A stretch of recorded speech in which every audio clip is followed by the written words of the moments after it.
Tofu gets a really bad rap, mostly because people think it is this mushy white brick of sadness that they don't even want to try, or they've tried it once, it was poorly cooked, and they just think that it's gross.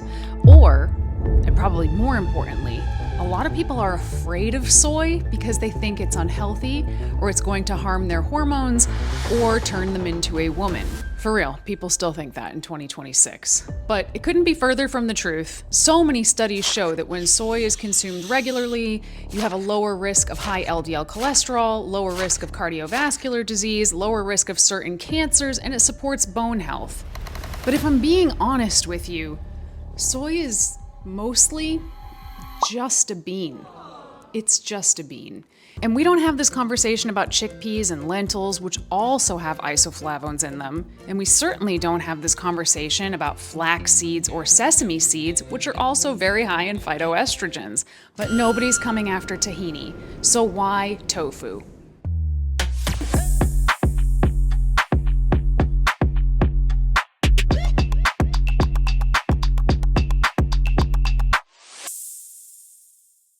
Hey everybody, welcome back to the channel. My name's Danny Taylor. I'm the co-owner of VeganProteins online coaching. We are a team of vegan coaches that help vegans get into the best shape of their life, and we've been doing it since 2008. So if you yourself are a vegan who is interested in building muscle, burning fat, or learning some fun high-protein vegan recipes, you've come to the right place because we put out new videos every week. So today, I'm gonna show you something that I think is really fun, and that's how to make tofu. Not make a dish using tofu, but how to actually make tofu from scratch.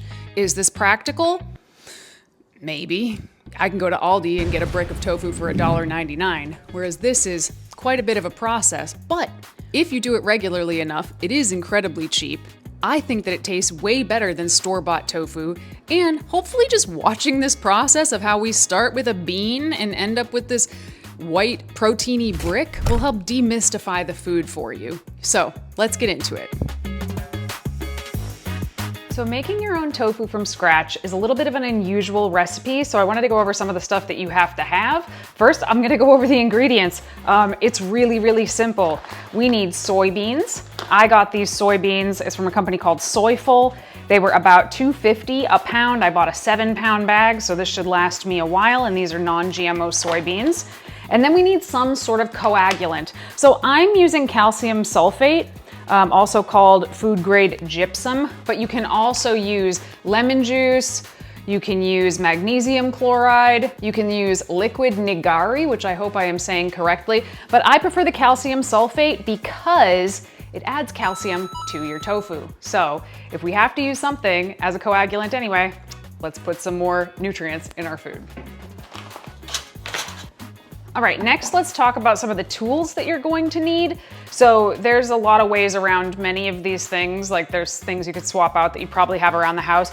You do need to have a pretty good blender to do this because you are blending up the soybeans into raw soy milk first. So I have a Vitamix, I'm gonna use that. I have a cheesecloth that I'm gonna put into my tofu mold. I have a couple of nut milk baths to strain out the okara. Don't worry, we'll get to it. And then this is about the size of a mold for a single batch of tofu. But if I'm going to go through all the trouble to make tofu, I want to use a much bigger mold. So we have this sucker right here, and I will show you how to use it. And I wanted to let you guys know that I'm going to do a giveaway in the comments. So if this video hits 200 comments, I'm gonna pick somebody from the comment section and I will send you a tofu making kit. So the soybeans, the salt, the mold, the nut milk bags, probably not a Vitamix, but I will pick somebody, and as long as you're in the United States, I will send it to you. When it hits 200 comments, I will announce it in the next video. Okay, so I am gonna be making a double batch of tofu, and for that, I'm going to need a very big pot. But I'm going to announce it as though people are making a single batch because most people are not gonna have large enough equipment to do a double batch. So you're gonna be like, wow, shit, how come her brick of tofu is so much bigger than mine? Because I'm telling you how to make a single batch. You wanna double the recipe? Double the recipe. I will leave a link to the recipe in the description below because I know how much you guys like that. All right, let's get started. In a large bowl, you're gonna wanna add 1 1/4 cup of soybeans and cover it with water so it's covered by about 3 inches. This is what they look like when they're dried, but once they've sat overnight soaking, they are going to puff up to be about 3 times the size, and they totally change shape, which I think is super weird and kind of cool. So that's what they should look like. Once they've soaked overnight, you're going to drain them and rinse them really well. And once again, just to remind you guys, I am making a double batch in the video, but I am telling you how to make a single batch. So you don't need 2 blenders, you just need 1. So go ahead and dump your soybeans into the blender. And before we start making our raw soy milk, what we're gonna do is we are going to put 6 cups of water in a large pot and get that started on the stove because we want that to go to boiling. Coming back to your blender, you're gonna wanna add 3.5 cups of water to the blender. Then just blend this sucker on high. I like to start at the lowest speed and work it up.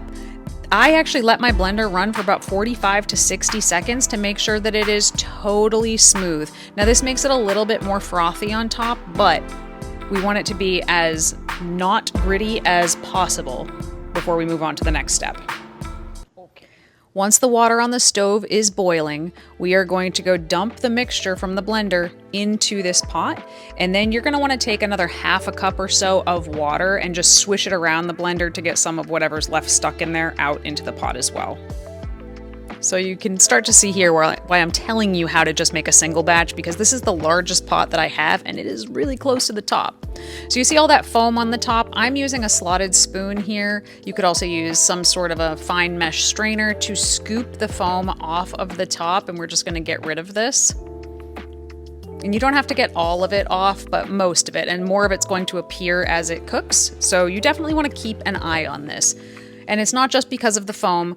Soy milk tends to scald very quickly on the bottom, so we want to keep stirring it throughout and scooping the foam off of the top. And once it starts to get towards boiling, it's going to expand very quickly. It's very easy to overflow your soy milk here. So I'm bringing it up over just around medium heat. This part of the process feels like it takes forever, in my opinion, especially because you have to stand there with the pot for most of the time. But what are you gonna do? So it's just starting to approach boiling here. You can see it starting to bubble up. And if I let this go any longer, it's going to overflow. So I immediately turn the heat off. See that? See how fast it's moving there? That is time to shut it off from the heat. Off. Now, I actually think this works better if you dump it back into your blenders because they have a pouring spout on them. If you try to dump from the pot straight into the nut milk bags, it's very easy to just like make a giant mess. So you don't have to do that part, but I like to. So using my nut milk bag, I'm going to put it inside of a strainer, which is over a large bowl. And I like to do this whole thing in the sink because even when you're really careful, it can be kind of messy. And I'm just pouring it through the nut milk bag. And if I was a more patient person, I would let it cool significantly more than I did before trying to squeeze all of the soy milk out of the nut milk bag because, man, did that burn my little hands. But okay, that's good enough. It already took long enough to record this video. So again, I made a double batch, so I have a ton of this soy pulp here, which is called 𝐸𝐶𝐻. That's the soy pulp left over from making soy milk.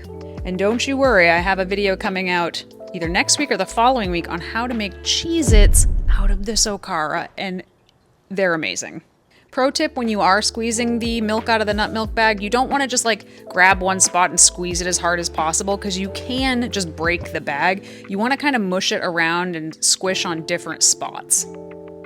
So since that pot that I was using is the largest pot that I have, I just washed it in between here because there is a lot of soy pulp stuck to it in between, so we want to start with a fresh, clean pot. I'm going to return the pot to the stove. Cook it again over medium-high heat, watching it pretty closely, bringing it back to a boil, and the second it hits a boil, I'm gonna turn the heat all the way back down to like a 3, and then simmer it for 15 minutes.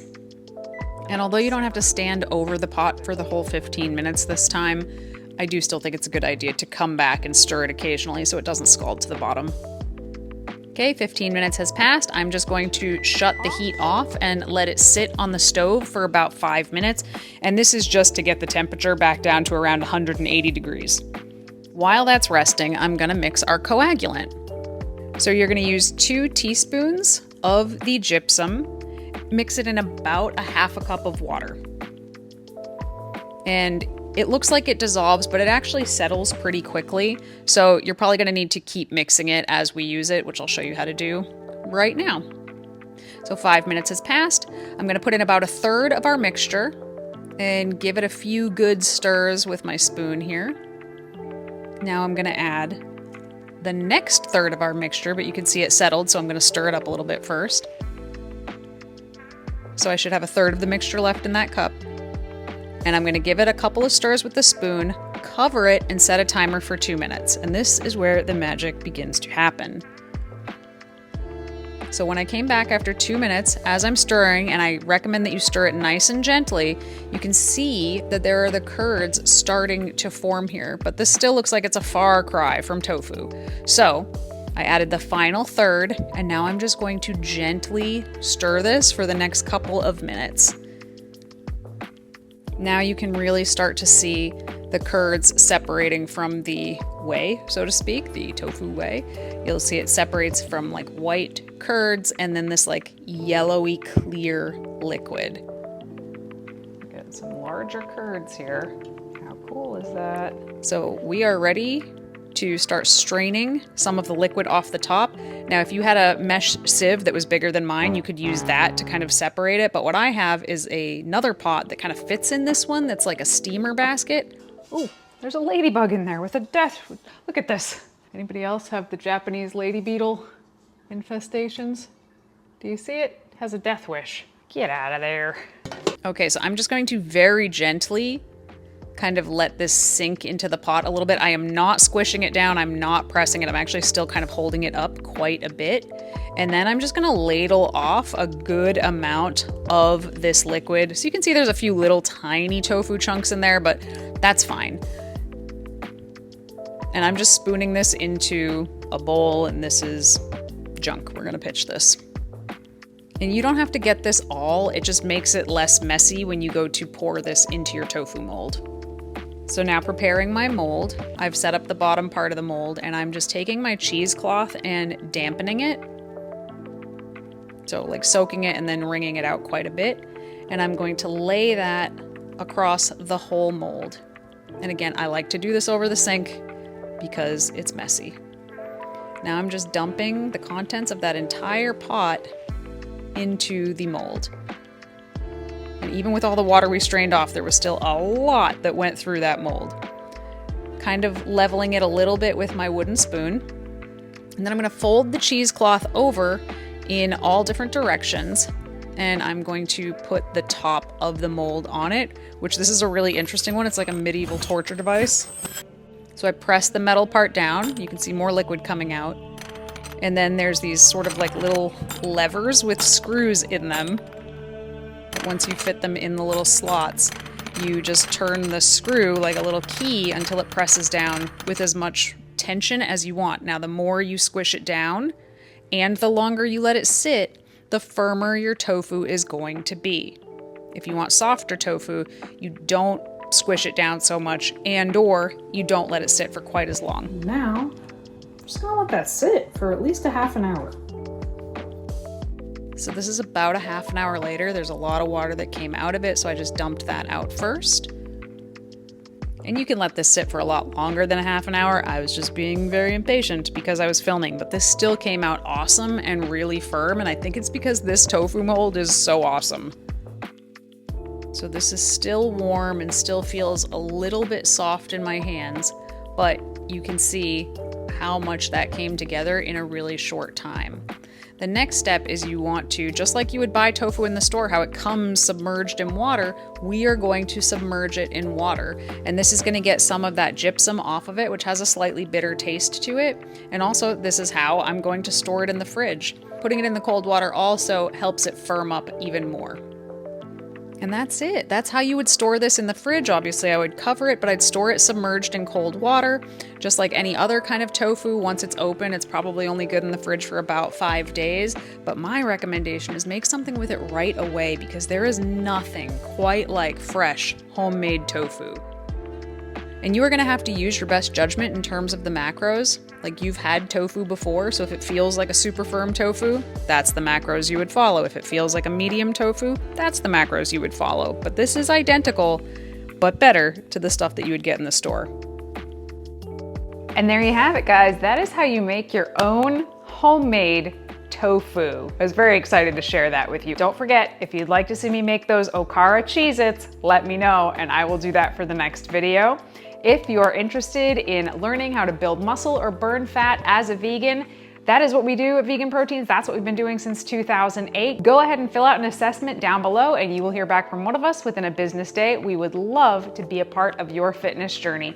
If you like the video, don't forget to like the video, subscribe, hit the bell, all the things I'm supposed to tell you to do at the end of a YouTube video, and we will talk to you soon.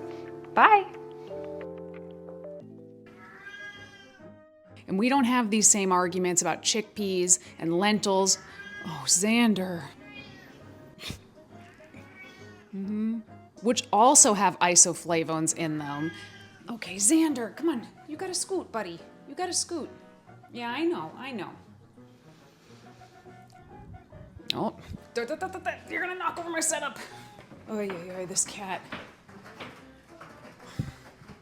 Now he's scratching the scratching post.